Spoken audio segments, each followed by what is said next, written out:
98% of people that get into something like OnlyFans make less than $1,000 a month. You see these people that are flaunting their hundreds of thousands of dollars a month, and that's not the reality for most people. Back when I was in the mainstream industry, there were girls that were getting paid $500 for a scene. I'd be like, I make more than that serving chicken wings. I'm the Mr. Beast of porn. Who are you? Isn't that the existential question? I'm Candice Horbacz. I host the podcast Chatting with Candice. I'm known in other circles as Eva Lovia. I was in the adult industry for quite a while.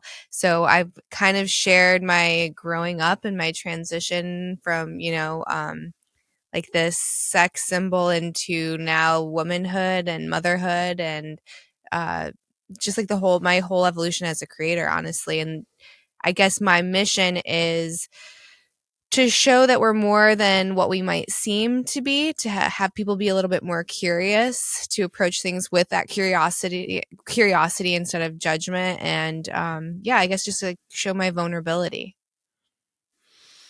Okay. Wow. We're going to talk a lot about judgment later, but tell me what age you got into the adult industry and how did it happen? So I got into webcamming at 19, and it was all glamour, so not explicit, nothing nude, but still suggestive. And then I started, I guess, doing scenes when I was 21. So you were getting paid when you were doing the live online camera thing. It was with similar the webcamming.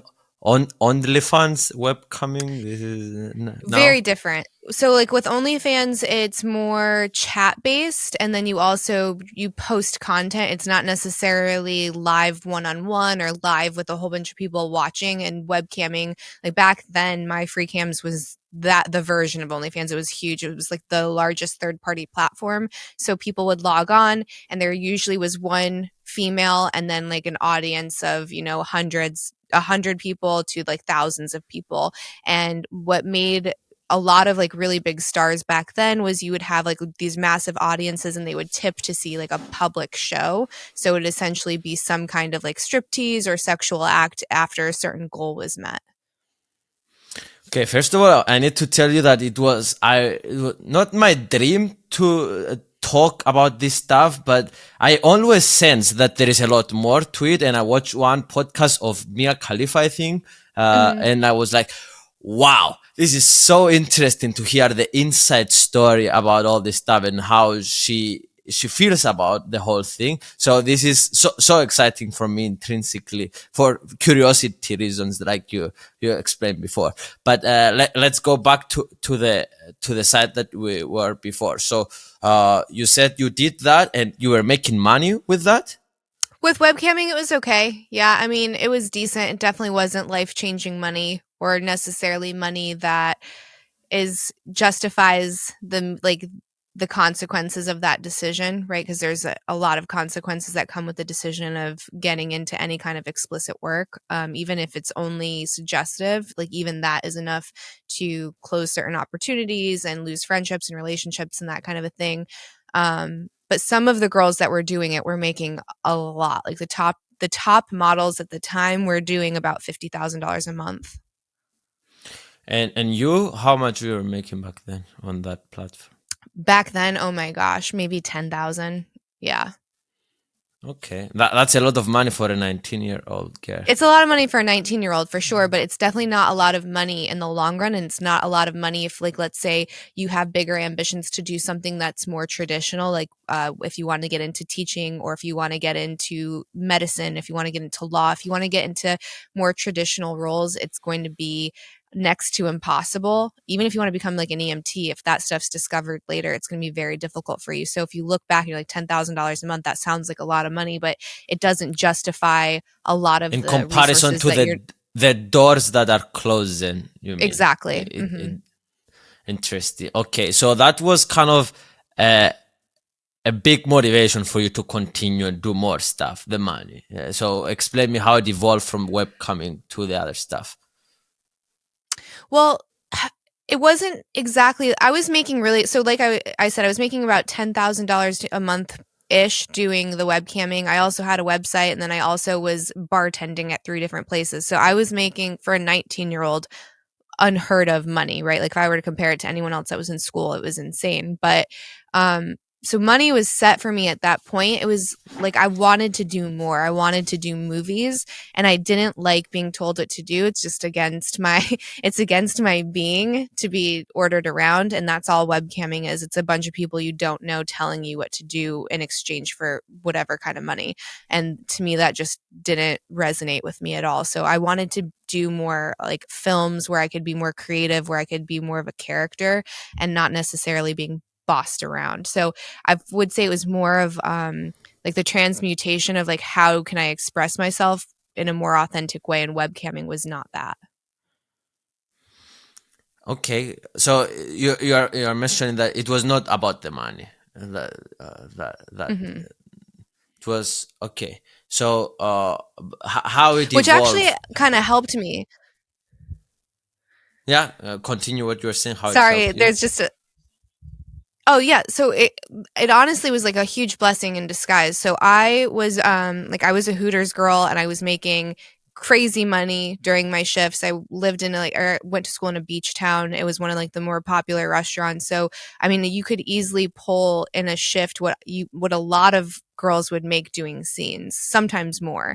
So when I would go out to shoot, they would offer me the standard rate or what they thought was a good rate, and I would say no, I'm not doing that. And I ended up getting kind of a reputation like she's so difficult, she's kind of a diva, and then a lot of other talent because you're all in makeup at the same time and you're all in wardrobe at the same time, and prices would be getting like tossed around, which is pretty unethical, but they were. And they'd be like, well, if you're making so much money, then why are you even here? And it's like, because I want to be here, and I just know what my worth is, or I thought I knew what my worth was, and I'm establishing this is my price, take it or leave it. And they always did. They always paid it. And all these other girls would get mad at me because I had the Yeah. audacity to ask and say no. They didn't, right? They didn't want to rock the boat. So because they weren't getting paid what I was getting paid, somehow that was my fault. But I was so fortunate that I had something to compare it to, right? I had other options, and I was like, well, I know that what you guys think is a lot of money is not a lot of money. And even back then, when I thought I was doing well in comparison, eventually when I launched my own site, like production company, and OnlyFans launched, I was like, whoa, even that was nothing. So we all kind of have this idea of our value relative to whatever situation that we're in.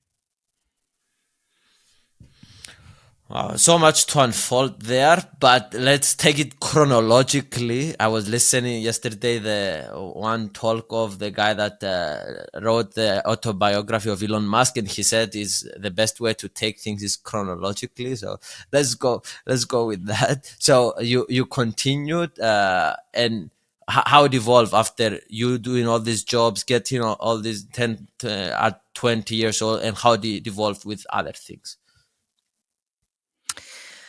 So I started with doing pretty tame scenes. I wasn't really ready to go into anything like, boy on girl yet.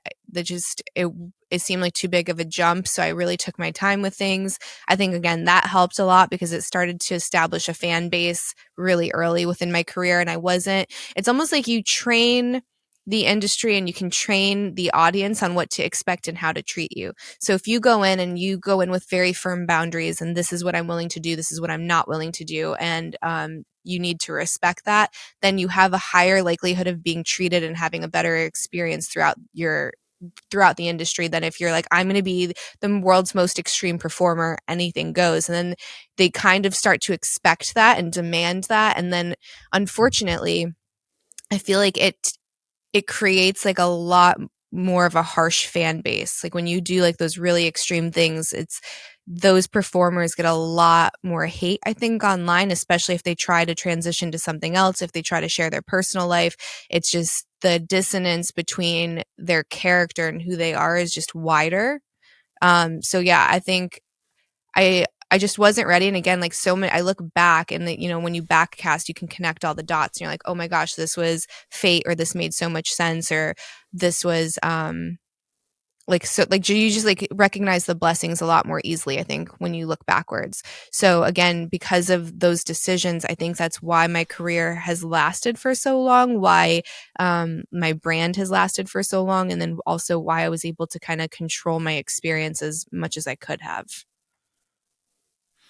Interesting. So actually, that to my brain, it makes a better storytelling as well. Like when you slowly do this stuff, then people are if you like in a video, if you start, I'm a YouTuber, so if you start and you are in a forest and you have nothing, it's people feel that you already started with that. But if you have like a knife and you have a 10 and then someone takes it away from you, like people feel it a lot more and it's a lot more valuable later that you don't have the 10.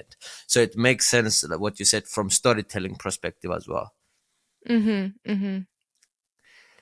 Yeah, So it's interesting. It gives you a lot more appreciation, I think, too, if you can like spend the time to look backwards and kind of see where things aligned for you. you mentioned a fan base. I'm Mhm. curious, how do you define creating a fan base in this industry?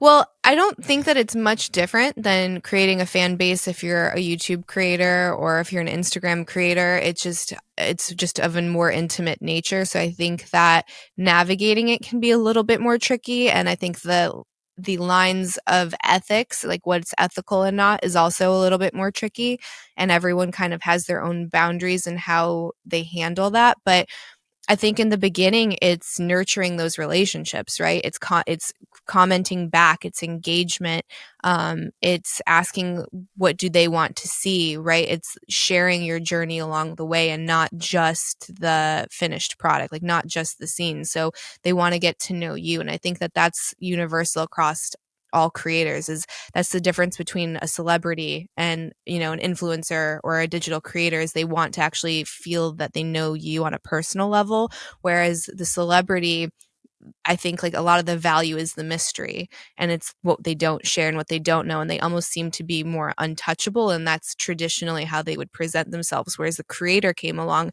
and they're like, no, I'm just like you. I'm not this elusive mystical creature that's better than you. I'm the same, and I've got hard days and I've got good days and I've got things that worry me and I've got ambitions. And I think it's showing all of you with your community and then them wanting you to win. It's almost like they become connected to your success, and they genuinely want that for you. And I think that's the difference too between someone who's just casually watching your content and really building a community and like really building a fan base.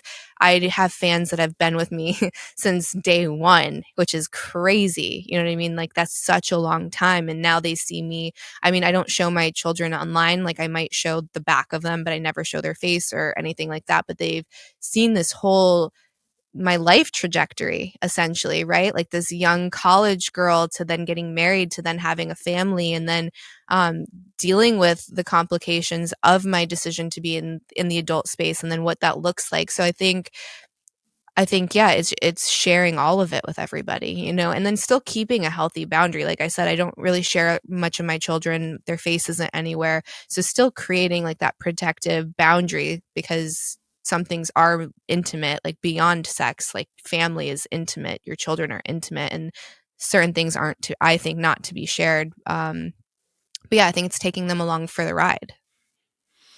Wow, interesting. I always wonder as YouTuber, like how do I have a stronger connection with the audience watching? Did you find any answers to this question yourself through your career? Yeah, again, I think it's having them as involved as possible. I think Mr. Beast does this in an excellent way, right? He really figured out a way to kind of like break the third wall, so he incorporates his fan base and his audience in their day-to-day life, right? You follow him half the time. A lot of these kids follow him. So like, is he going to show up and be like, "Are you following me?" Because all of a sudden you're going to get $1,000. So it's active engagement with them, with him and his brand in the day-to-day life. And I think it's similar. Again, the ethics get interesting because there's a lot of people that don't want to share that they have a significant other, that they're married, that they have kids, that they actually are unavailable. Like, they really lean into that kind of like seductress where there's always the door open. You might just be able to get her. And I don't think that that's right. I think that that's really misleading. Lisa Ann is a really great example. So she is one of the most famous porn stars, I think, of all time. And she tells her fan base on weekends, like, go out, go talk to a real woman, like, go out, go mingle, go socialize, go try to find love. Like, she's not sitting there trying to like suck everything out of these men. She's there for entertainment. She's there for, temporary connection, but she emphasizes the importance of going out and touching grass and really having human to human contact. So I think that's an ethical way to do it, is pure honesty. We're both entering this thing, almost a simulation, together for entertainment purposes, and then we're both going to get out. So it's not to I talked to this one model the other day, and she was talking about her audience, and she said she wants to suck them dry. And I was just like, whoa, that's horrible. That's horrible. Like, these are people too, right? And they have livelihoods, and they have potentially families, and they have dreams, and they have bills, and it's like this really weird greed that I see some people get. And I think that there's different ways to interact. So I highly encourage, approaching it with more of abundance and ethical behavior than just like looking at your fans and your community as things to suck dry. Like, that grosses me out. You talked about the intimacy of me watching, let's say, a porn in comparison to me watching a YouTube video. I think because it's a lot of very different experience. It's like For sure. I'm going to connect probably with you a lot more than I will connect with a random YouTube about daily life, because it's like it's kind of being vulnerable myself watching that in a way, and like you being vulnerable as well. So did you do you see this strong connection with the people that watch you and you meet them in real life, and is it also lead to weird situations as well? Like it's like, oh wow wow. I think it does present an opportunity for people to feel they know you more, or that they have a right to more of you than they would someone like yourself that just does YouTube content, because you both are in this very intimate space, even though it's like digitally, like it's not even through webcam, right? Like they're watching a video that I'm not even live on, and they can feel that intimate connection. Or if you have something like an OnlyFans where you're talking to people back and forth, they can very easily get into that place where they have this illusion of they really know you on like a very deep level, and that they're almost entitled to some kind of romantic inclination with you because of that. Which is why I think also it's really important to be very straightforward with these people, and not to present the illusion of the door always being open. So I think it's having really hard and swift boundaries. So if you see a behavior you don't like, especially if you're at a live show, that you cut it off immediately. And then, making sure that you're not posting your house or your car and those kinds of things to keep yourself protected. But I think it's to always remind people that this is entertainment, right? We're entering a simulation together. It's not meant to be real. It's meant to just be fun. And some people, I think, have a problem with that, where they get into it and, they open up a bag of chips and they can't have one chip. They have to have 3 bags. It's similar when it comes to porn. And I think that's a lot of people, most people can watch it and close it and it's fine. It's not a problem. But some people watch it and it is a problem, and it's like a dosing problem. So then all of a sudden 4 hours go by and they've completely avoided their loved ones, their friends, their life, their responsibilities, and they're using it to self-medicate and numb. And that's something totally different, right? Like, that's some kind of avoidance that's happening. And if it wasn't porn, it would be something else.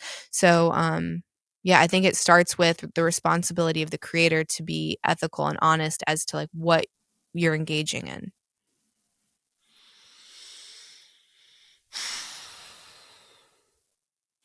There's a lot to unfold there as well, to porn, and like how, if it's damaging the world, if people can use it in a positive way, which I have some thoughts about. But let's finish the cycle that we started before. Did you had personally some weird stories of people meeting you and trying to do stuff to you. I don't know, getting your ass while you're walking. Do you have these stories yourself?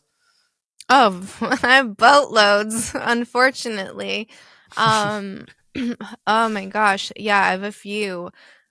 One of them, I was at a hotel. I was staying somewhere for like a convention, and a lot of the times these people know where the conventions are. They assume you're staying close by. They might watch where you're leaving, where you're, like they're strategizing how to kind of get time with you. And he followed me into the hotel lobby. I was on the phone Fucking with hell. it's crazy. Fucking hell. It's crazy. And what they don't realize is like even if they don't have ill intent, like being a woman and being followed by a man is terrifying. Like you guys are bigger, stronger, and the possibility for violence and me being able to get away, it's pretty slim unless I'm armed, right? Or if I'm trained. So like men don't think of it this way. Some men don't think of it this way because if a guy follows you, you kind of can hold your own enough. We cannot. So it's a lot more intimidating when it happens to us. So you kind of have to take that into account and like get some perspective on it. But he follows me into the lobby and I'm on the phone with my husband and he's like, Eva, Eva, Eva, and he's trying to talk to me. And I was like, thank you, but like I'm going to my room. Like, please leave me alone. Like, nice to meet you. I'll be at the convention this time. Go see me then if you want, right? And wouldn't take no, started trying to follow me to the elevator. I had to go get security to be escorted to my room because this guy wouldn't leave me alone. And after that, I always brought my own security with me to conventions because I was not going to have that happen again. I've had people mail like full-blown manifestos to my house, like really deranged things that you would see in like a horror film. I've had people call the cops saying that I was married to them and I was in danger and that my husband was actually keeping me locked up, like crazy, crazy, crazy stuff. And Wow. I think part of that is like the Wow. catfish stuff. And I don't know how much of this happens with mainstream creators, but Are you you'll sure this is true and you didn't saw it in a movie? no, I swear to God, this one I'm guy, joking. I'm it's joking. crazy. This one guy, he sent like $100,000 to a catfish. Then he thought was me. And I see the passport and it looks so bad. I don't understand how he possibly thought this was real. But he thought I was stuck somewhere in Europe and I needed money, bail, and whatever, and had sent $100,000 and now realized it was a catfish and has not left me alone since. And I'm like, I don't know any bit of what's happening here. And who the fuck sends that kind of money to someone that you've never met? That's insanity. And this story isn't special or rare. If you talk to a lot of like performers, this is something we deal with and it's nuts. And then because our accounts tend to be shadow banned, these catfish accounts are propped up. So if someone's searching for you, they go right to the catfish instead of to you, and then they end up getting scammed. It's crazy.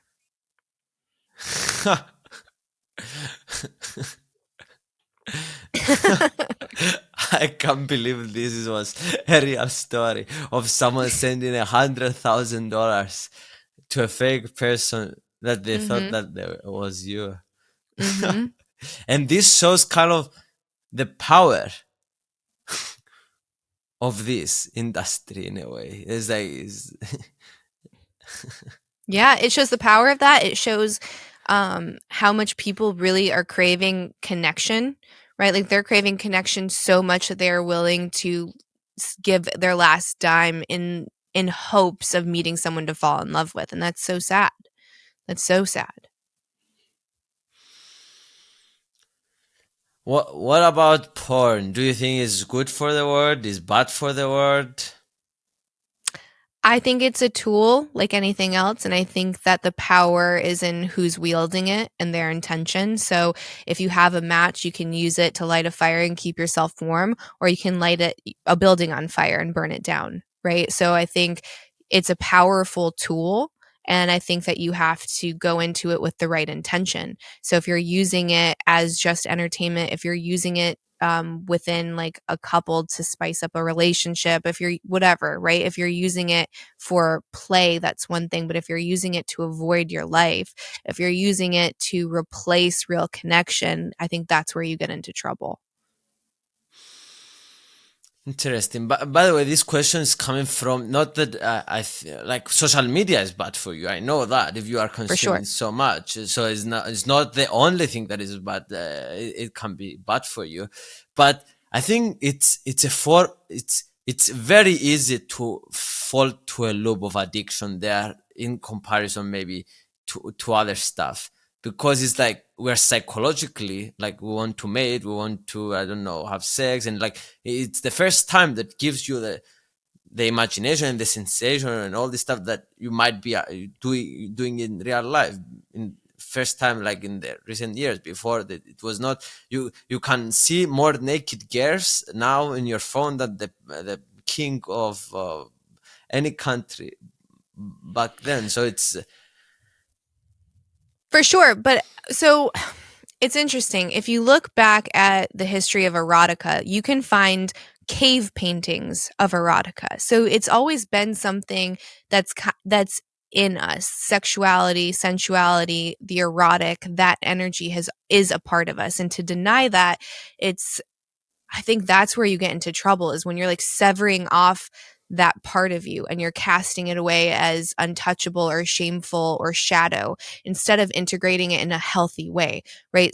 Sensuality, sexuality, it's creative energy. It's necessary. Without it, you'll literally die, especially a man. If you stop having sex, if you stop masturbating, if you stop, like, if you stop having any sense of pleasure, your testosterone starts to tank and you start to age. It happens. It's the reason why, like, a lot of older men, when they start to hit that midlife crisis, they start to seek out younger women. And it's this weird unconscious knowing that if they're with a younger woman, it's going to actually elevate their testosterone and their natural levels of HGH and will keep them young longer. So it's not to excuse men if they're out cheating on their wife or doing anything like that, but there is like this primitive reason why they're doing it. So you can kind of hijack that for good and maybe go on like TRT or whatever it is, or mitigate it in a different way. But you can, knowledge is power. So this idea of casting away sexuality doesn't make sense, but it's like, how do you incorporate it in a good way?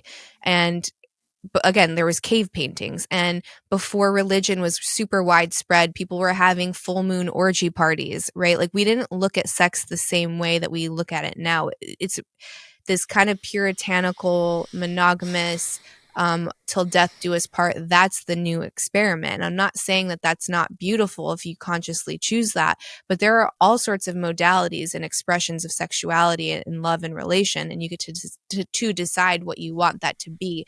And you shouldn't have a program that was kind of like slapped on you at birth decide for you. There are a million ways to live, and there's a lot of ways to do it right, and there's a lot of ways to do it wrong. But if you compare the experience that a man has when he's watching pornography to when he's with a real woman, it's like a matchstick next to a firework, essentially, right? As far as like the neurochemistry. So yes, you're getting a little bit of a fix for sure. It's not comparative to being with a real person. It's not even close. And anyone who's experienced that knows the vast difference. So I wouldn't say that it's like it's new. I would say the accessibility is new, right? The volume for sure is new, but being able to just access sensuality on a whim, I wouldn't say that that's new. I would say like us kind of being more reserved is actually the more nuanced way of living. interesting.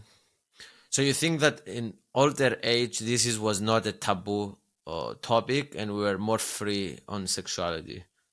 I think so, absolutely. I think if you look over in other countries, the way that the US looks at sex is still very puritanical. It's still filled with a lot of shame. I mean, when you look at some of the commercials, I think it was like a German commercial, and it had two German porn stars knock on the door of this house, and they're naked, but it's kind of like pixelated. You can see their butts, but everything else is pixelated. And they knock on the door, and the parents answer it, and they hand a laptop to the parents, and they're like, "Do you know what your kid's doing?" And the parents are like, "Oh my gosh." And it was a public service announcement basically for parents to be in charge and monitor their kids' online behavior, which is so important. But instead of completely again, exiling that part of us and pretending it's not there and all of it's bad. They had a really real, grounded way of having a nuanced conversation around porn, which is children absolutely should not be consuming it, right? You need to protect kids from this kind of content. And ultimately, that responsibility is the caregivers, is the parents. So, how do you do that? So, instead of blaming the performers, it's not that, right? This is content for adults. It's saying, hey, parents, use the tools at your hands to be able to protect your kids from content that they should not be consuming. So you think it's better to restrict porn from kids? And For sure. what Yeah. age? And what age? In the US, it's 18. I think 18 seems like a really good number, right? It's hopefully you've had several talks around sex and consent and sexuality and whatever rules for your household by then. And then at 18, they're able to make those decisions for themselves.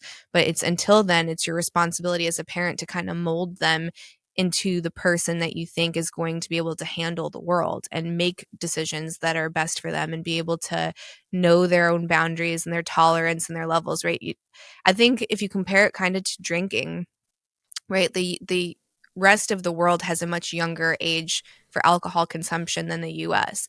And if you look at how they handle drinking, the rest of the world, not the US, they're able to like have a glass of wine with dinner and not overindulge. But because the US, we have so much shame and like prohibition, we try to again like over control and just banish these things that we don't like. We make the drinking age 21. We have more like alcohol poisonings, more like serious overindulgence when it comes to alcohol consumption than a lot of the rest of the world. And it's because we are exiling it, because we're saying this thing is bad, it's prohibited, don't even think about it, instead of having the real conversation that your kid is probably going to drink. So how can I introduce this to not make it taboo, to teach them to be able to have just a little bit and not overindulge? And I think sex is the same way. How can you teach someone how to have like good, whole, real sex, right? Healthy sex and not overindulge. And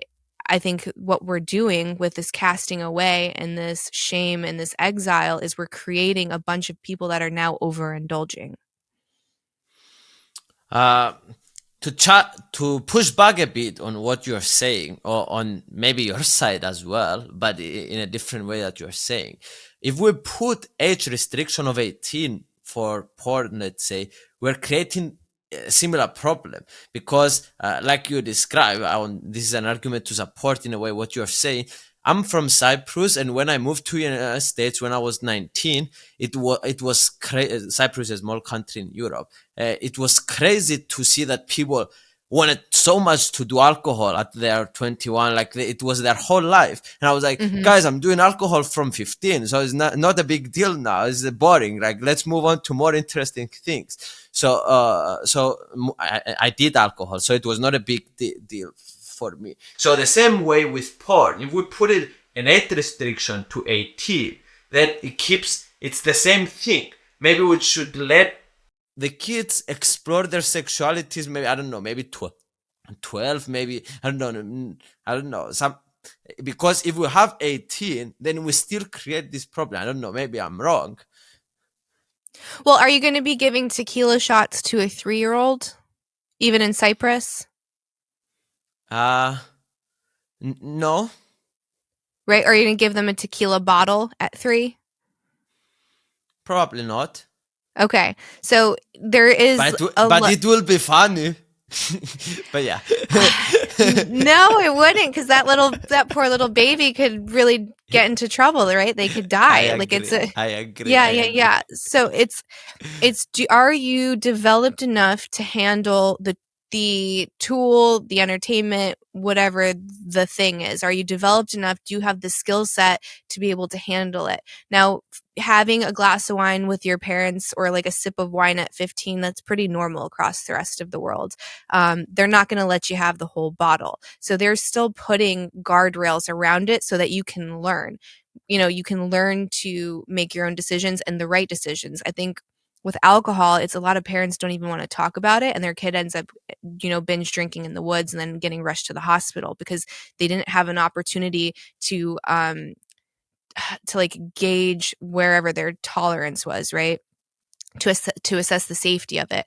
I think when it comes to sex, it's probably the same thing. I think if you were underage, you can't make decisions, like you can't make decisions of a certain gravity. If you're a 16-year-old girl, you might think you have the ability to consent to sex with a 30-year-old man. You might feel like you're grown.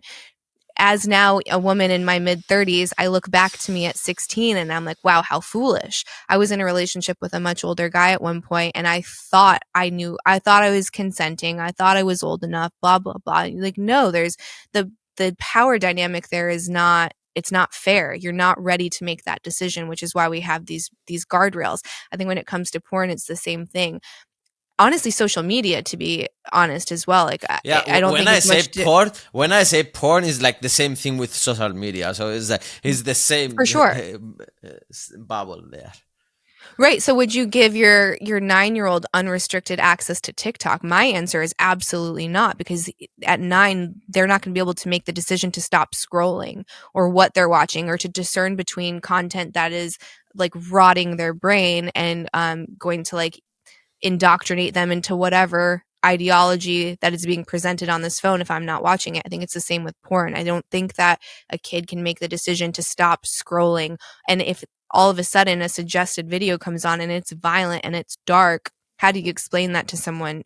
I mean, I have trouble seeing some of those things. I'm a grown woman, let alone, let's say a 15-year-old, let's say a 12-year-old, let's say even again, like 18. It's like some of the content that's out there is really fucking disturbing. So, yeah, I don't think under 18 makes sense. I think having the conversation around consent, sex, like letting them, I don't know, explore it within a age appropriate way makes sense to me, right? But definitely not endless consumption to whatever content is out there on the internet.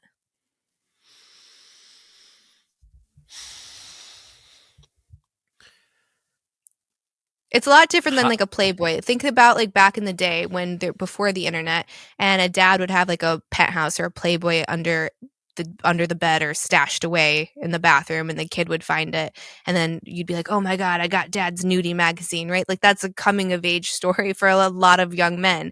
And there's a lot of work that goes into stealing that Playboy from dad, right? It's not endless. There's only however many pages, and the content that was in there, while nude, right? Like, and I don't think that there's necessarily anything wrong with a naked body. It's just, it can be sexualized and it can be not sexualized. It's all in how it's presented in the context. So those images now we would look at and be like, that's so tasteful, that's very modest. Like there weren't even close-ups of like the female genitalia. Like it was just more of the whole silhouette, and it was done no different than a beautiful painting that you would see in the what do you call it,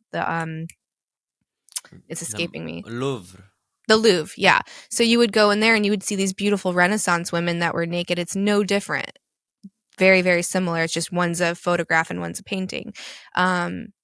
So yeah, I think like that's very different than a kid going onto a tube site and seeing a woman that's like being punched or spit on or choked or whatever, right? Those are very different. And that conversation, that's like a very thorough and deep conversation you have to have with your kids. Like that's not normal. It's not what everyone wants. Consent is a really big element in everything that's happening right here. And yeah, I think you can't, it's like apples and oranges when you're comparing them. Uh, I I see. I hear only your voice, so we're going to edit this out. But I think I think it's still recording. So I will proceed with the next question, and I hear only your voice. Just letting you know. So, what about you exploring your sexuality through all this stuff? You said that you started very like kind of baby stepping the way in through all this stuff. How because to be honest, me, I am my father is a priest, and I grew up in a very conservative family, but like I am open, and I want to explore my sexuality in a lot of different ways and have a lot of different experience. But how was the story for you happen? So also kind of raised pretty conservatively, and I feel like for a long time I had a lot of shame and insecurity around my sexuality. I didn't feel comfortable exploring it at all.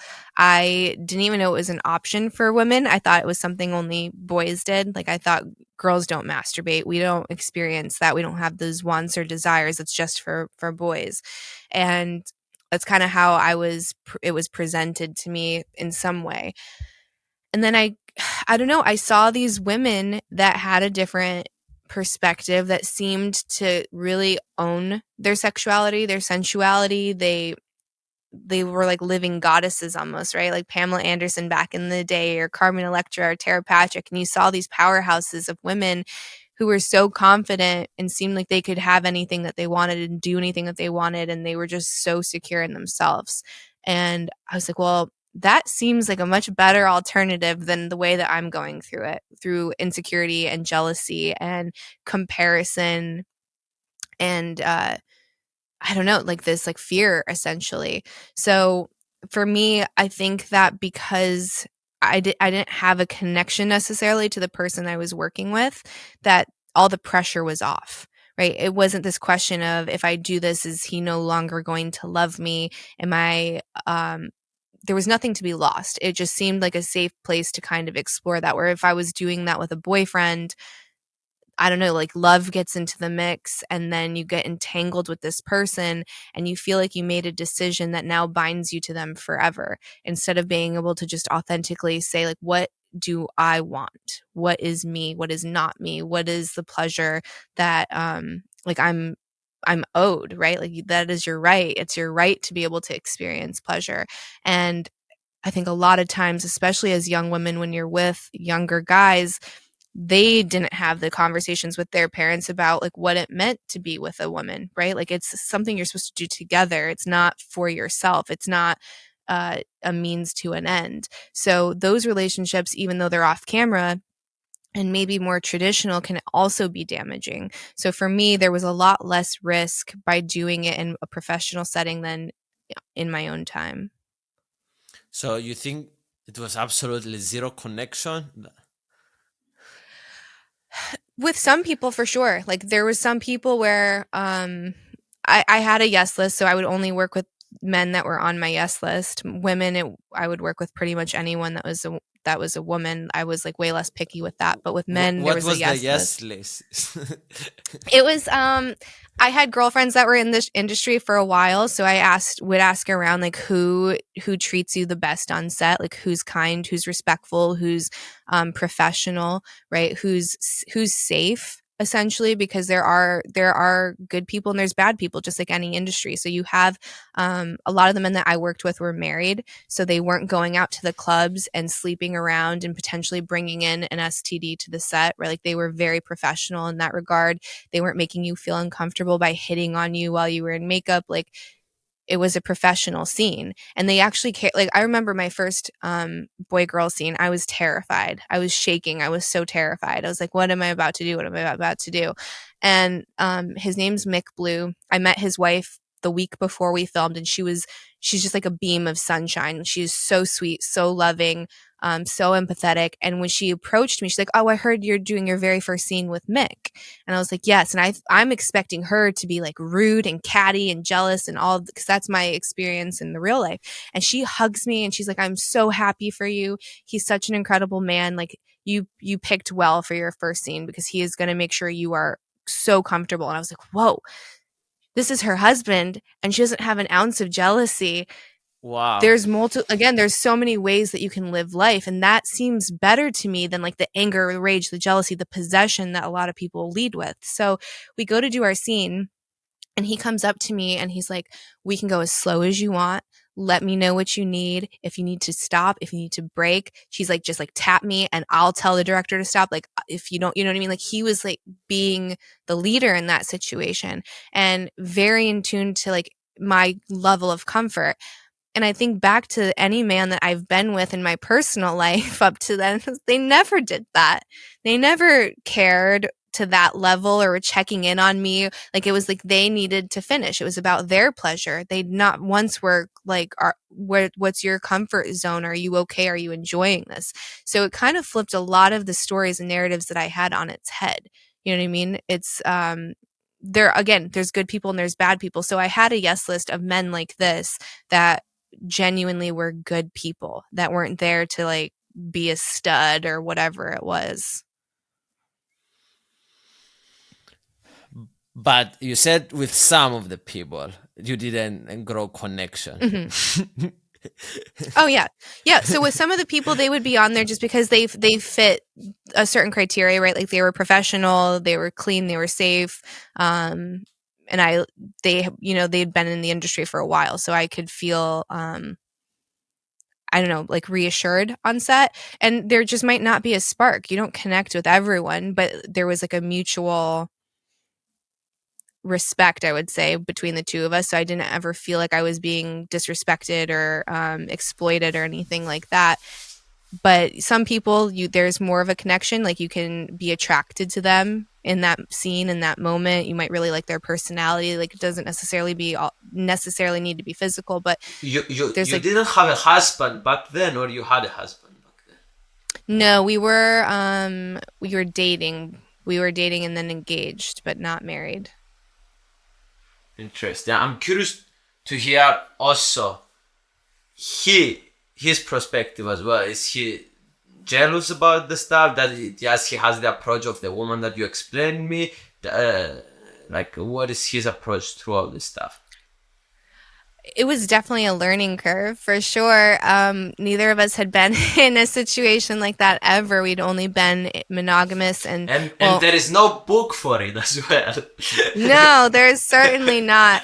There's definitely some now that kind of explain the possibilities of choosing different types of relationships, but not back then. And he's such an interesting person. He finds like the most difficult thing or the thing that brings him the most discomfort, and then he like jumps in with both feet and he wants to figure it out, and he wants to really understand himself, I think, on that level. And it doesn't have to do with me or jealousy or society or culture. He's like, well, why do I feel this? Why do I believe this? And unpack it down to like the very first principle. And then once you get to the core of that belief, you get to say, do I want to keep it or do I want to upgrade it? And that's essentially what he did. And he would dig into that jealousy, and like, why do I feel this way about her doing a scene? Why do I feel this way about my family member saying something or my friend group saying something, and getting down to the bottom of it. And then the way that he explains it now, there's this word called compersion, and it's this idea of finding total joy in someone else's joy and pleasure. So he was able to get to a place that because I was thriving and I was enjoying myself, that he could enjoy it for me that way. Like he doesn't have to be a part of my experience for me to be happy or for him to be happy. But it took time. Mm-hmm. For sure. Yeah. There's so much of what we believe that isn't ours that we don't even know because we haven't sat with it. We haven't really dissected it or investigated it or decided if we want to keep it or not. So much of what is like a reaction is really controlling us because we haven't looked at it, and you just don't know. And it takes a lot of time to be able to remove that program and put something else in. You mentioned about the relatives, the relationships, you mentioned about all this stuff. And I'm very curious to hear about your personal way of navigating all this war. Because let's say I'm a YouTuber, I have a couple of million subscribers, and I have some problems with who to trust, why is this person in my life, and to navigate this space. So also I can't imagine that what you went through. So if you can walk me through trusting problems that you have, or like you accept people in your life easily, like all the stuff that are going through your life, like if you can share. I think we are so disconnected from our bodies that we don't listen to our intuition, and we don't listen to it with any real gravity. So if we get a sign, a signal, a message, we're like, no, that's me being paranoid, and we discard it very quickly. I think that your body and kind of like your soul will tell you around certain people, around certain situations, and it's up to you whether or not you listen. And at the same time, I think approach things without being so hardened Like, we've all been betrayed. We've all had someone like lie or steal or cheat, right? We've all had some unfavorable interactions with people. And I think you get to decide whether or not you close yourself off and you close your heart off to people, or if you just approach it with just a little bit more softness, openness, but still discernment. So not saying, here's the keys to my house and my car, come on in the minute you meet someone, but approaching them energetically from an open space, and then letting their character kind of decide what level and like of that circle that they're going to be able to penetrate, and how close into the tribe you're going to allow them. So don't be hard. Don't automatically assume everyone's out there to like fuck you over, but also like ease into relationships. Do you know what I mean? So it's like if you've been cheated on in the past and you enter a new relationship, you want to enter that with an open heart and a full heart if there's any chance that that relationship is going to grow and thrive and have longevity. So you can't automatically say, I need all of your passwords, give me your phone. You can't treat that person like the last person that betrayed you. You have to start fresh and let that person show you who they are. And I think it's the same in any other relationship. So you didn't close off because of all these people that are trying to be around you and get stuff from you. You didn't close your guards off. No, I try not to. And I think what I do is if I see behavior that I don't like, or if I see people that are trying to like use me, or, I would have some people, and unfortunately they were really good friends at the time, like really, really, really good friends. And then once I started becoming more well known, he would go out to the bars and drink and then call me if he was with friends because he'd want to show off and FaceTime and prove that he knew me. And I'm like, don't use me like that, right? Like, I'm not a dancing monkey for you. Don't do that. And it happened more and more and more, and we don't talk anymore, right? I'm not something to be used, contrary to, popular opinion. So I think people show you who they are, and then it's up to you what you do with that. Well, what about the judgment that you received from that? Did that affected you, and how? It was crippling in the beginning because this decision has made a lot of people write me off immediately, right? They can't see me as a whole person. They have no interest in getting to know me. Like I said earlier, there's good people and bad people in every industry, but it's like one decision I made so publicly, they feel that they understand me as a human entirely, right? They have me figured out, sorted, and I am to be discarded. And that sucks. And in the beginning, it was really, really, really difficult to deal with because I would fight. I would try to like fight and justify and explain myself. And that's not a way to live. I don't owe you a justification or an explanation. I'm going to simply be myself. And if you are open to seeing me, then you can make a decision. But if you are going to write me off immediately because you don't agree with my decision and of what career I got into, then that says more about you than it does about me, right? I don't do that with people. I don't immediately write them off because they have colorful hair, right? I'm not making any assumptions based off of your hair color choice. I'm going to just experience you for who you are and then decide for myself. And that's all I want. And if you're not someone that has that capability, then it's fine. That's just like a really great filtration system. Where I get nervous is more with my children and how that's going to affect relationships, their relationship dynamics. And unfortunately, I have zero control over that. I can be there for them, I can love them, and try to shepherd them through whatever hardships are going to happen. And I don't know. I hope that it's not too difficult for them, but who knows? I have no idea. No one has any idea. So I would say that there's still some anxiety in that field just because it's so unknown and it hasn't really happened yet. Yeah, children is an interesting topic here. First of all, children of every person that is famous somehow. For example, I have brothers here in my country, Cyprus, and they got sick of people asking them about me. So it's like you don't. That's one side of the story that we are talking. But also when it involves porn star inside the conversation, it's like maybe it's like, this is the son of the porn star in the school, they're going to say. And like, we saw your mom doing these things and all this stuff. And how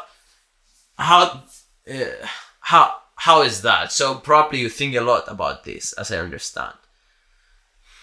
I think a lot about it for sure because it's trying to predict the future, which you're going to fail most of the time. So I should really stop doing that and just be present and address things as they happen. But I also want to be prepared. So it's introducing age appropriate context. So right now it's not shaming the naked body, right? So if he wants to go run outside through the sprinklers naked, I let him do that. It's not like, oh my God, put your clothes on, right?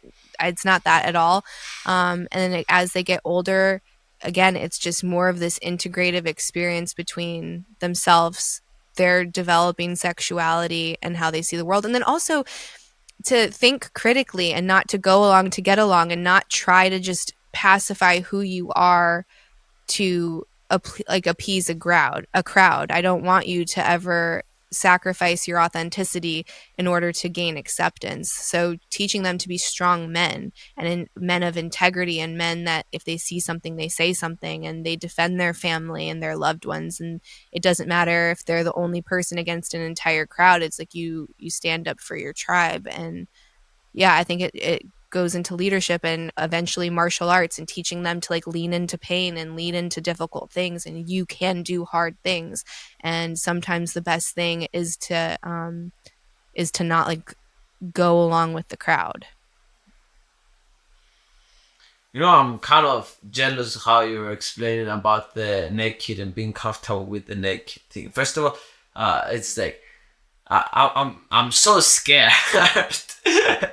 to go, I don't know, to even a nude beach that everyone is nude out. I'm like, really?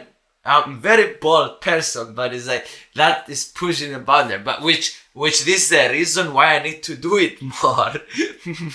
Isn't that normal over there? Is the nude beaches? No, It's not in this society.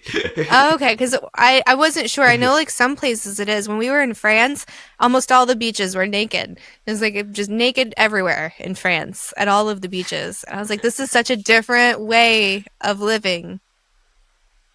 Yes, and people that visit here from France or from Germany or from all this stuff, yes, we see them, but we kind of in my country they point at, oh, look at them and all this stuff.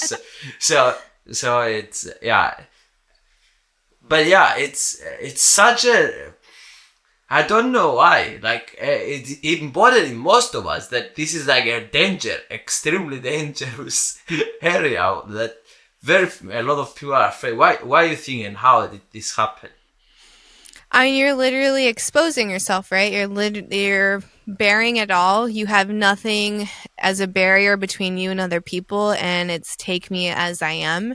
And I think that you take away a lot of someone's power when you can separate them from their body, right? That is the most freedom that you have. Freedom isn't your ability to say a nasty tweet or to yell at someone or say whatever you want. That's not freedom. Freedom is an inside thing. It's being free of shame, being free of oppression, being free to find peace in any situation. So if you can take that away from someone, if you can make them not feel at home within themselves, then you're literally severing them off from the divine, from God, from source, from their own power. So I think it's probably pretty intentional, the reasons why we did this hundreds or thousands of years ago. It's, if I can sever the connection that someone has to themselves, I can own them, because I will always be able to provide safety and security and answers, right? Think of how unsafe you feel in your own body. I'm here to help. And yeah, I think it's kind of this really insidious thing that happened. And again, we have the decision to be able to rewrite that program if you want, and to feel at home, and to feel peace, and to feel love. You are explaining that this was maybe a way to rule people and to... This is what you're explaining. Yeah, am I wrong? No, I think so. Yeah, I think it was intentional for sure.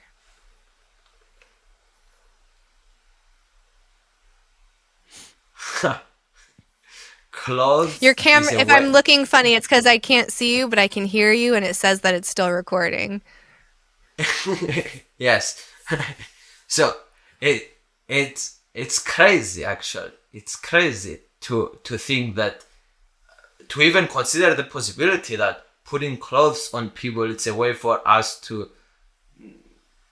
put, I don't know, make them, I don't know, yeah, it's crazy. I mean, think about it, right? You're so uncomfortable with yourself. It's how many people you get out of the shower, and again, it doesn't have to be sexualized. The naked body is not inherently sexual, right? It just is. You don't look at a dog and you're like, oh my God, throw a sweater on that dog. It's so offensive. So there's different context that makes the body sexually charged. So if you get out of the shower and you have a mirror there, it's like how many people like so quickly cover up because they just can't even look at themselves. Like that's how detached they are with their body. So I don't know. I think it's really important to, I don't know, get down to the root of that for whatever reason it is for you, and to get rid of that shame and to say this body is beautiful and it's mine and there's nothing wrong with it and I don't need to hide it. So, so what about, okay, naked thing?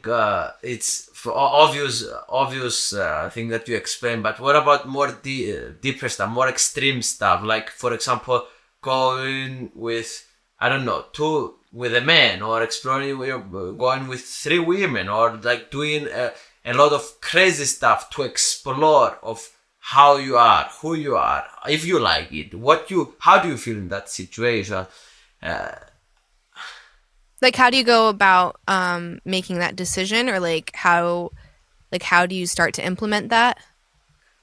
the question, first of all, that's you think the right path forward to explore that thing for I think and like, everyone I think step one, and something everyone should be able to have as like a stepping stone, is the uncoupling of shame from the sexual experience. So whether that is with yourself, right, and just self exploration, whether that's with a husband or a wife within like a union, it is heartbreaking how many people I talk to that are married, right, in monogamous union, and there is still shame and anxiety within sex in that container. That is the most like beautiful sacred space to be in, and they still have shame. So you can take all the extremities away and it's still present. And that's the person that you were supposed to like become one with, right? Like you literally union, you become one. And when you're in that moment, when you're in like that sacred space of sexuality with your husband or wife, there should be zero shame. It should be all fun, play, enjoyment, connection, merging. All of that should be happening. You can't do that if you still have shame. So I think the most important thing that every single living human needs to do is to remove that shame from that experience in whatever way that you want. So for some people, it might start with self exploration. They might not be able to even touch themselves without feeling this is wrong, I'm bad, I'm dirty. So maybe start there. Like you're, again, going back to intuition, your body's going to tell you at what level to approach at. Maybe it's with your partner.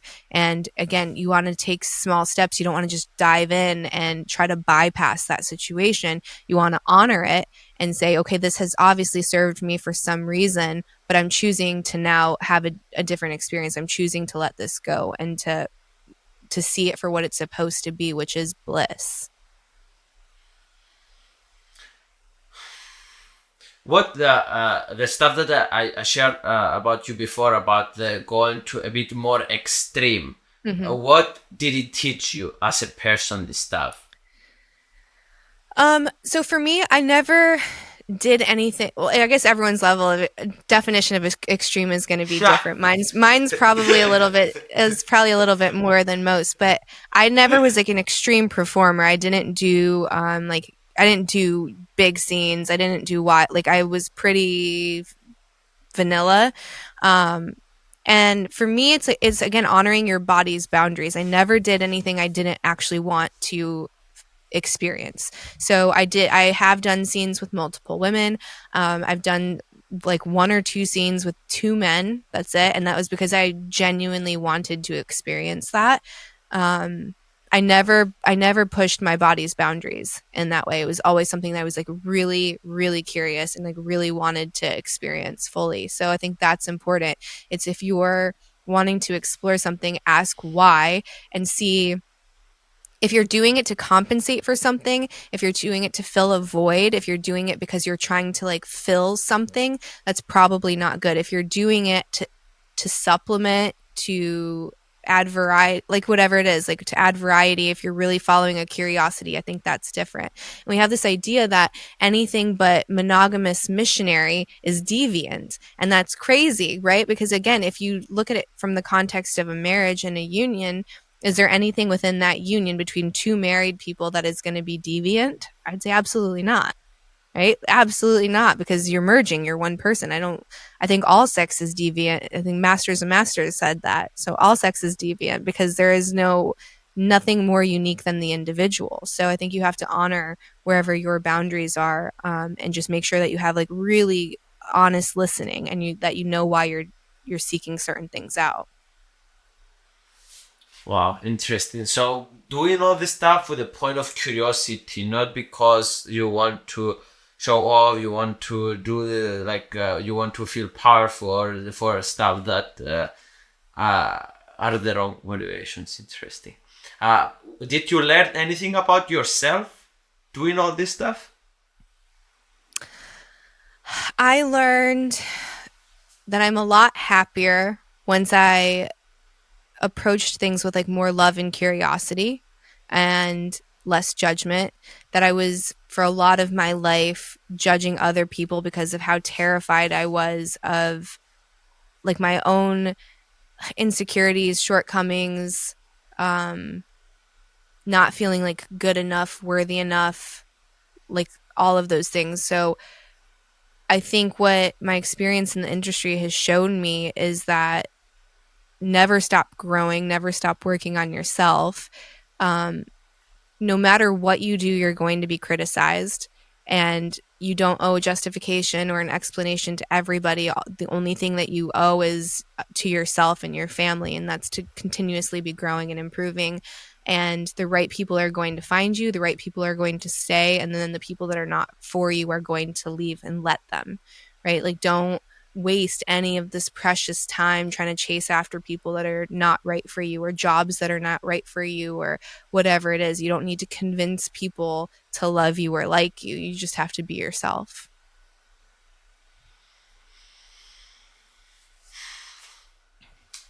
You know, there is this is a big industry, and there is a lot of girls getting into it with some of them the right motivation, some of them the wrong motivation, and there is a lot of money. I was talking with one person that was doing OnlyFans recently, getting like tens of $1,000s a month. Do you think there is a right way to enter this industry? Accept that what you with them, what men, like for example, doing it with a more, I don't know, Pornhub, or I don't know how the industry works, but or owning your content and all this stuff. How is the right way to enter this in 2023? If you are giving advice to young women to not make the mistakes, accept, and also you touched a bit, do stuff that you are comfortable with. Don't go 100%, but a bit more than that. Actual advice for people entering the industry, young women or men. Yeah, so I would say it's really important to have like what I call conscious consent, conscious consent. So to fully know what you're getting into before you get into it, because without all of that, you're not necessarily making a decision grounded in reality. So it's something like 98% of people that get into something like OnlyFans make less than $1,000 a month. Right. So there's a huge skew. You see these people that are flaunting, tens of thousands of dollars a month or hundreds of thousands of dollars a month. And that's not the reality for most people. In the entire world, there are only 500 creators that are making 7 figures a year. That's it, in the entire world. So it's important to know that it's very unlikely that you are going to hit it big. And if that doesn't deter you, then that's fine. But don't go into it because you think you're going to get rich, because the odds are heavily stacked against that.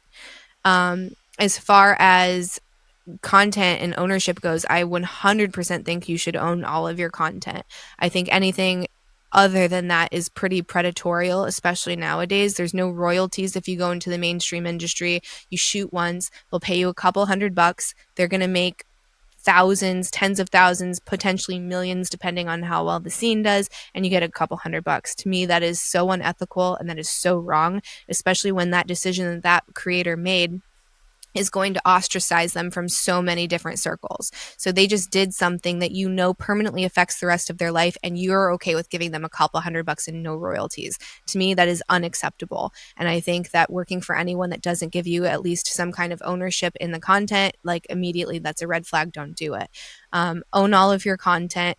Unfortunately, no matter what, it's going to end up on tube sites because people screen record. You could always do DMCAs to try to get it taken down. It's going to go back up within 24 hours. It's just the nature of the beast. So you have to be okay with that as well. And again, don't assume anonymity. Even if you don't show your face, it's very likely that someone figures it out. People love to play detective online, and the first thing that they're going to do is tell all of your friends and family. So know that anonymity is probably not even possible. If all of that is good and you still want to do it, then good. You just made like a conscious decision to move forward. But it's really important to know all of those factors. But I would say absolutely own your content. If you're working with other people, make sure that you're testing. I would test every week. The standard industry in the US is 2 weeks, and in a lot of the UK, it's 3 or 4 weeks. That is way too long. So I would be getting a fresh test every week. To make sure that the person that you're working with is safe. I would make sure that you're working with someone who is a professional, who's well known, who checks off maybe 3 or more references that you personally know, because you don't want to just show up to a friggin' ad and all of a sudden no one sees you again, right? So like always be safe. If you're going to a new set, or if you're working with someone new, bring a friend along. Always let people know where you are, where you're shooting, when you're supposed to get home, have people that you're checking in with. All of these things are super important. But I would say the biggest thing is to make sure you're doing it because you authentically are following a curiosity, not because you want to get famous and not because you want to get rich, because both of those things are super, super, super difficult. So you want to make sure that that massive decision you're about to make is in alignment with who you are. Wow. So just that. That was the most detailed, beautiful advice that they ever shared. So, thank you. It shows a lot of the power of experience. Exactly what it was like listening Mr. Beast giving advice about YouTube.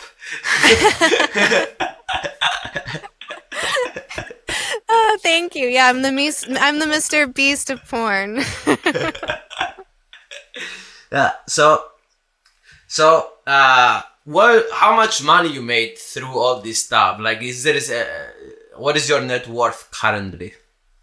I hate getting into that because I feel like it's misleading to people who haven't gotten in yet. You know what I mean? It's a lot. But to drive it home, I'm in like the 0.01% of all creators. And when I listed those 500 people in the world, I'm one of them. So I'm an anomaly, and I count my blessings every single day. And I sometimes, like, I pinch myself because I don't think I could have dreamed up a better life for myself or for my family. But I, again, want to like throw a ton of caution out there that is so improbable, and I'm so lucky. And yes, I worked my ass off and I tried to make the smartest decisions while I was, within the industry. But there is a huge chunk of that is like timing and fate. And I have absolutely nothing to do with that level of success. So I can't take all of it, right? I'm not like the creator. Some of it is just magic that I don't know how it happened, and I'm so freaking lucky and grateful for. So some people might say I'm hypocritical because I'm saying be very cautious before you make this decision, but it's because I understand how lucky I am and how rare that this scenario is. Okay, very interesting. So you don't want to share, one of the reasons that you don't want to share the amount of money that you're making is because it will be misleading to everyone else watching. That will think that this is the standard and this is what everyone will be making if they start. Interesting. How much you think the looks play a big role in this industry and also generally in life. Like probably you are like, do you think life is easier for you? Probably, if I'm being honest. Yeah, I think they've done studies, and people that are like quote objectively attractive, people are nicer to them. They score better in interviews. People are more patient with them. They want to be people want to be helpful more to them. So again, I didn't create my face or anything. I work out, so I try to stay healthy and fit in that regard, but like I was born with it, out of my control. So I think it's definitely helpful. But if you look at the industry, there's some girls that you look at and you're like, they're not necessarily a good looking, but they do really well. And something about their presence on camera and the way that they perform or whatever it is, their branding does really well. And then they're very successful. And I think that's one of the interesting things that challenges what we would say is like stereotypical beauty. Because if you look at, the top 50 performers currently, there's like a lot of variety, a ton of variety. So I think a lot of it too is finding that confidence within yourself, and that confidence is magnetic, and people want some of it because so much of our life has been led without that. So if someone has figured it out, I want to follow them and be a part of it too, because then maybe I can figure it out. So you say it helps, but it's not a deal breaker. For sure. What do you think? I don't know. I'm not in the. I'm experiencing the other side of the spectrum. So, so, uh, it's very interesting. It's very interesting, the whole topic of beauty. But anyways, you are getting born with gifts. For example, let's say my gift is craziness and being bold to do stuff and like don't care about other people things. So just playing with the cards that you have is the only thing that you can do. So it helps. Like it helps me to be determined. So it's like yeah. So to ask you one question that I ask every guest on this podcast is, I give you $1 trillion. How do you spend it in the world in 2023 to have maximum impact? The goal is to have maximum positive impact. How do you spend it? That's really interesting. Well, I would say some of the greatest minds still haven't figured it out, so please be kind to me in the comment section. But I would say trying to introduce a level of sovereignty to everyone. So whether you start something maybe like a DAO, or where you have this community of people and you get essentially paid to participate, and the success of that community leads to the success of the individual. So if you were to have, let's scale it super down, and like let's scale it to like one farm, and then if you have $1 trillion, maybe you could do this in multiple locations, but you have a really big piece of property and you have the community members that live there are part of this decentralized autonomous organization, so this DAO, and within that you have like a regenerative farm, and then you maybe have like a food forest that you are selling to the local community, and like a vineyard, and you're selling that to the local community, and you have livestock that's being raised ethically, so that you're not doing like these massive farms that are just depleting the earth. And you have again, like the regenerative farm, which is putting nutrients back into the soil and healing the soil, because we know that that's freaking terrible. I think it was estimated that we have 40 years left worth of topsoil, which is terrifying to think about. So you're doing practices that are helping to regenerate the environment, and then also paying the community to live and participate. Not like you have to work to live. So I think a big conversation people are having right now is, what do we do with the emergence of AI, and are all of our jobs going to be at risk? Well, it's really interesting when you get into the idea that we're the only creature that has to work to live. Like, we don't have the right to water. We don't have the right to food. We can't just go down the street and pick an apple. That doesn't exist. All of the trees are bare. So we've kind of created this world where we have to be a little worker bee to like pull our weight to show that we are worthy to exist. So what if we didn't have to do that and we had more of a communal based, and we almost like went back to basics? I'm not saying get rid of technology or anything like that, but I'm saying have like a more integrative community where you are getting paid to participate. So whether you were, like, everyone has a role within that community. So it's kind of taking these really inflamed industries like cattle farming and bringing it down, and like these really gross industrial wines that have like 3,000 chemicals in them, and you're getting back to basics and kind of rewarding a more holistic approach to living. So maybe something like that. DAOs, Wow. but farms. Wow. Interesting. So you talked about the environmental benefits of that, but you also touched briefly in the beginning about the society, the community's impact of. So it's basically, let's say, creating a new country, but as a complex with different people with. Exactly.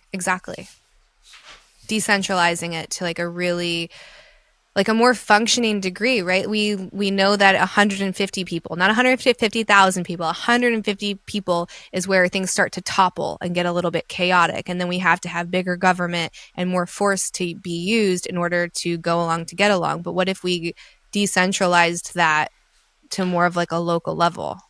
Wow, that's an interesting idea, actually.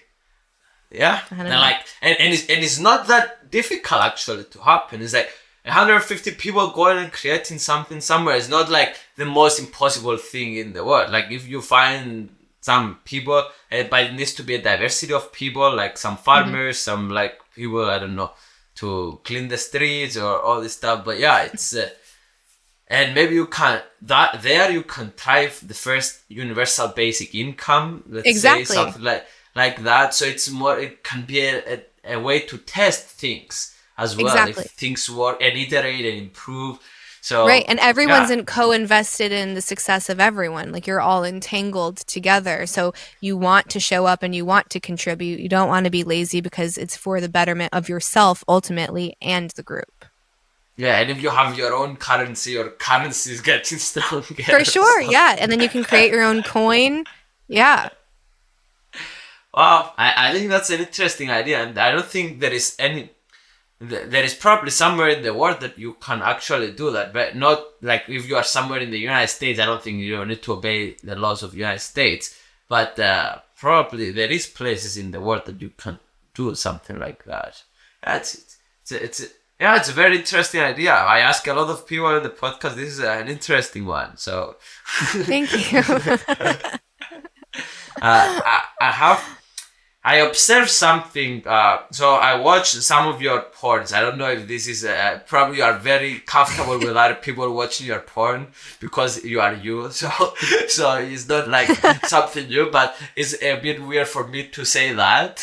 But I noticed something, it was a bit more storytelling during your porn that you have online. So that was intentional. You wanted to create those more storytelling porn films?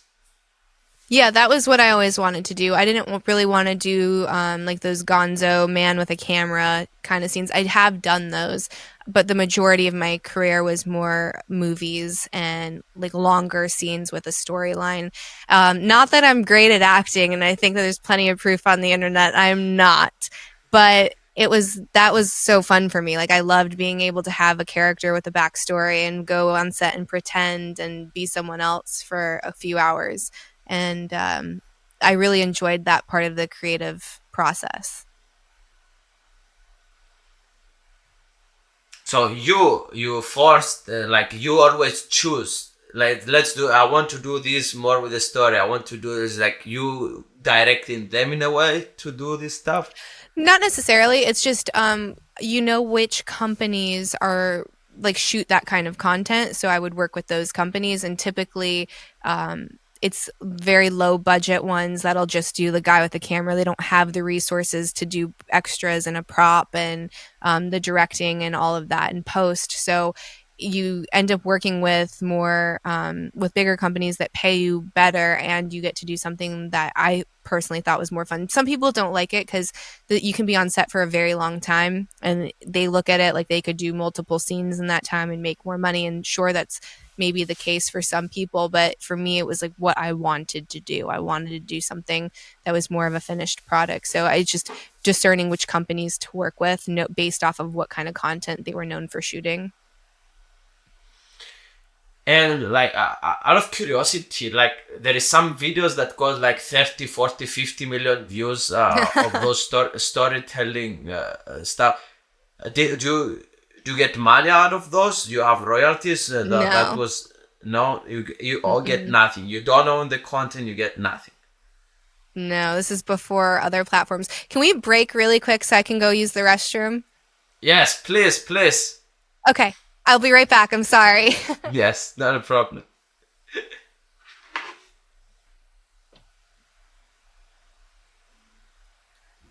Okay, I'm back. Thank you. Amazing, not a problem at all. I was writing more questions. It's hard to think when you have to pee. Yeah, it's so. And then question we left at 50 million views, and you don't own anything out of that. No, which is why I say if you're getting it now, it's absurd to think that that's even on the table anymore. So if you're going to get into creation, own it outright. I think right now, one of the most popular scenes to date was Adam 22 and Lena the Plug, and they did it. They own all of it. It was the highest selling scene in all of OnlyFans history. So she cleaned up on that episode, or on that scene, like absolutely cleaned up. And if she had made that for someone else, that scene would have probably made her, I don't know, like maybe $10,000. Maybe. Could maybe push to 15, but definitely not more than 15. She probably made at least $1 million off of it. Wow. Mm-hmm. Yes, because like when Mr. Beast gets 100 million views, that's $150,000 to $200,000 on AdSense itself. Wow. So it's on YouTube. So it's like, and that's just YouTube AdSense. You imagine if you own and like you people pay to see and all this stuff. So there is so much power to all these views for the company that owns the content. And that's why you explained before it's so important to own your content always in all the scenarios, no matter what. Yeah, it's nuts because back when I was in the mainstream industry, so this is like a while ago, I mean, there were girls that were getting paid $500 for a scene. And that's crazy. And that's why when I was there, I'd be like, I make more than that serving chicken wings. You can't do that. That's crazy. That's absolutely crazy. But these, I don't know, they somehow convince you that that's what you're worth and that they're not really even making money, which is insane. Like, look at how much Manwin is worth or MindGeek is worth. It's in the billions. Pornhub alone is $1 billion company. So don't tell me they're not making money for your scene. That's all they can afford to pay you. That's nonsense. Do you have now open relationship with your husband, or you are fully exclusive to each other? We're monogamous. We're monogamous now.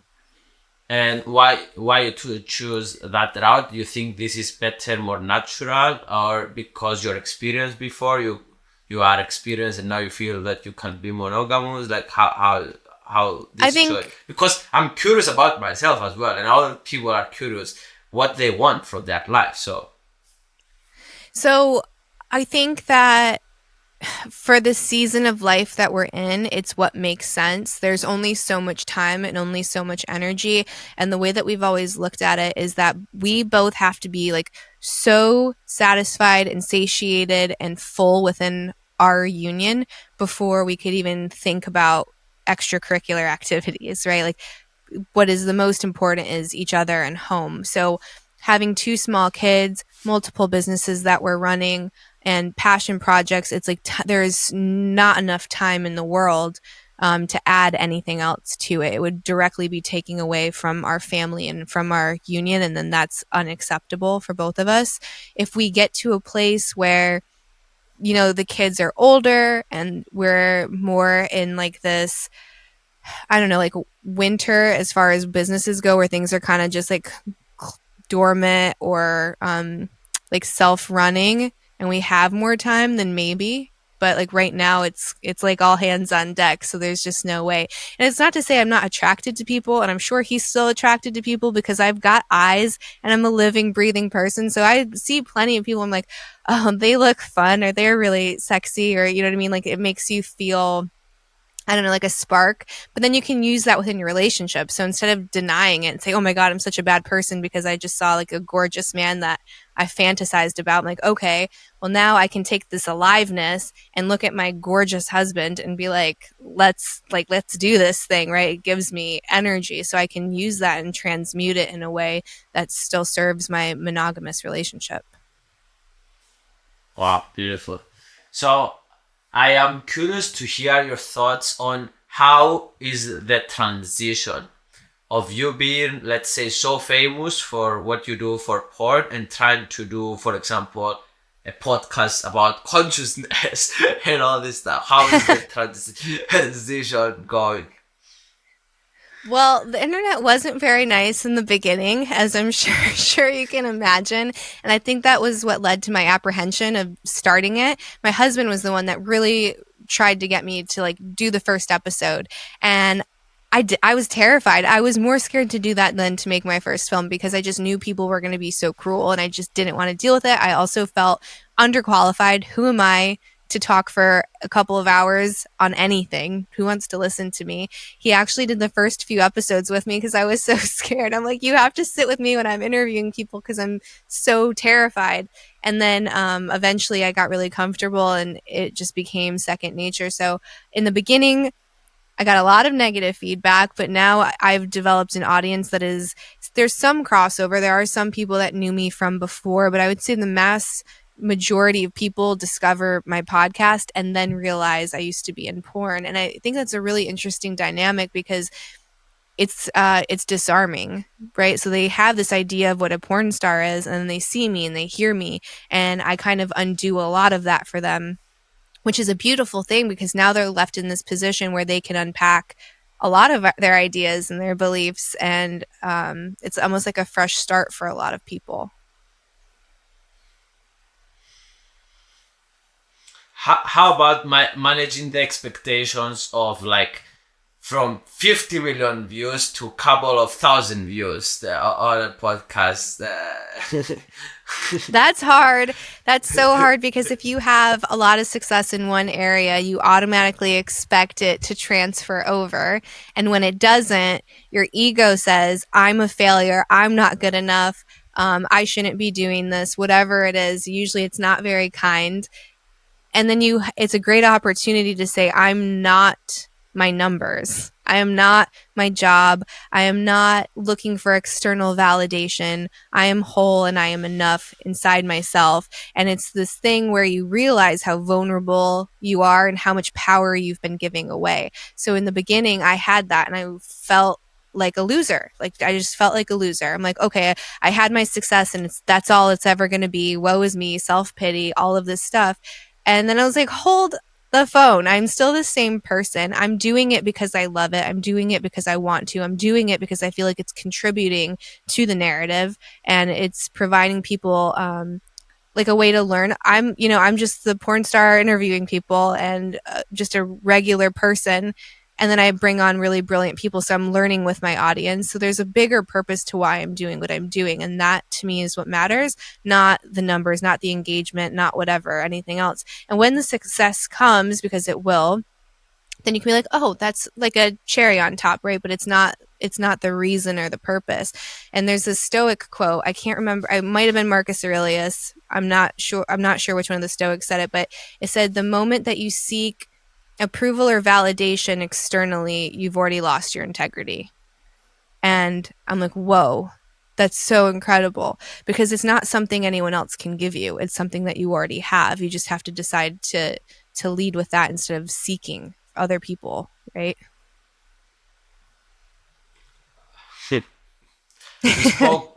You spoke to my heart as well, because I have the same problem. Like, actually, it's like I get millions of views on the main channel that I have with 2 million subscribers, but I have like here is getting, some of the podcasts get 300, 400, 500, and it's like I feel that, oh, that was a waste of time for the person that sat down for you, for example, or for the guest. It's like I feel, oh my god, I can provide so much more.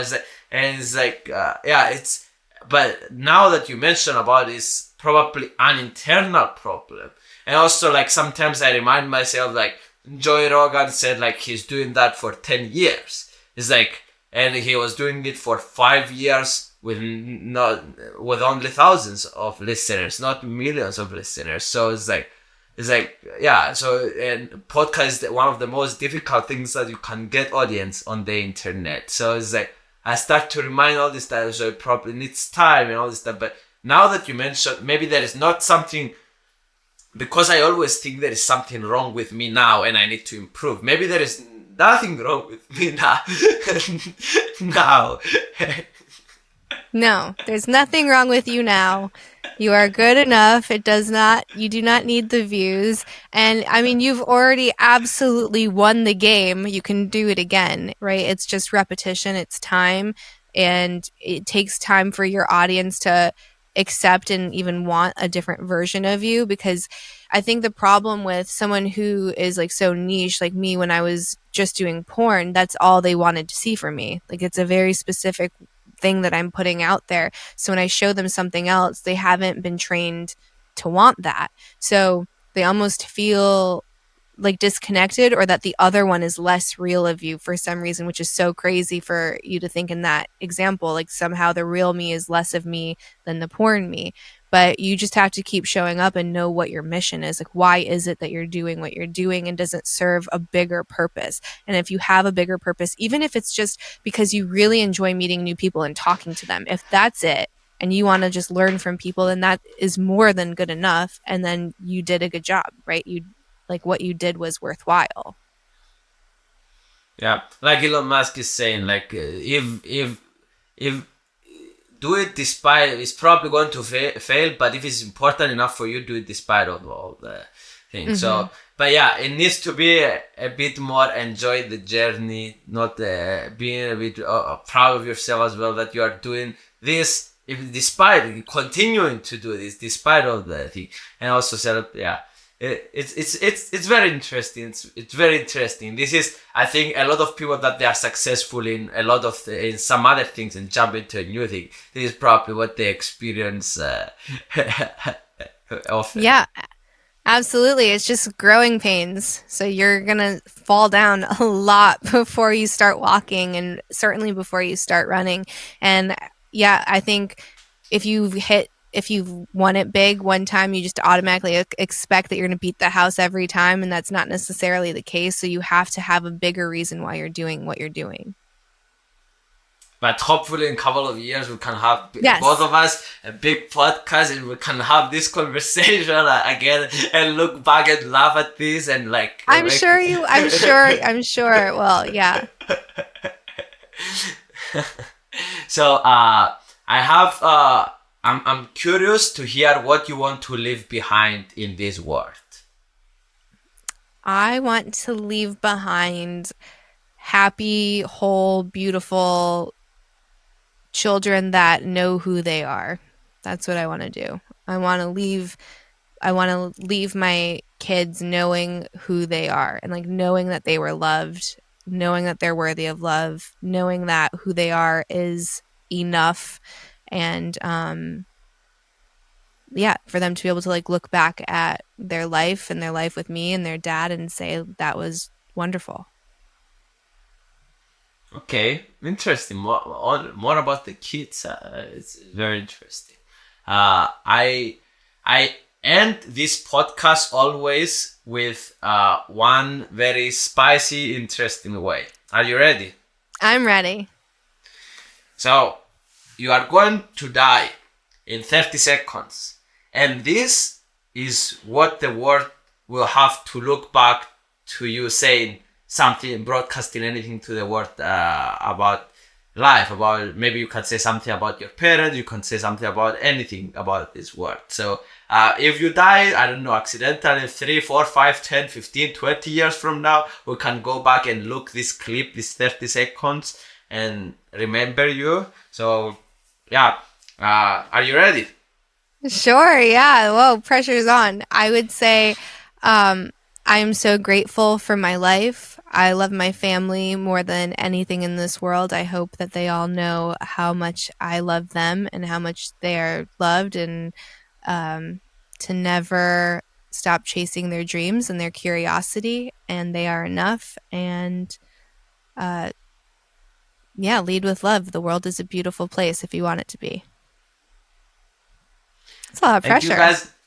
Thank you guys for listening. We love you. We love you. Thank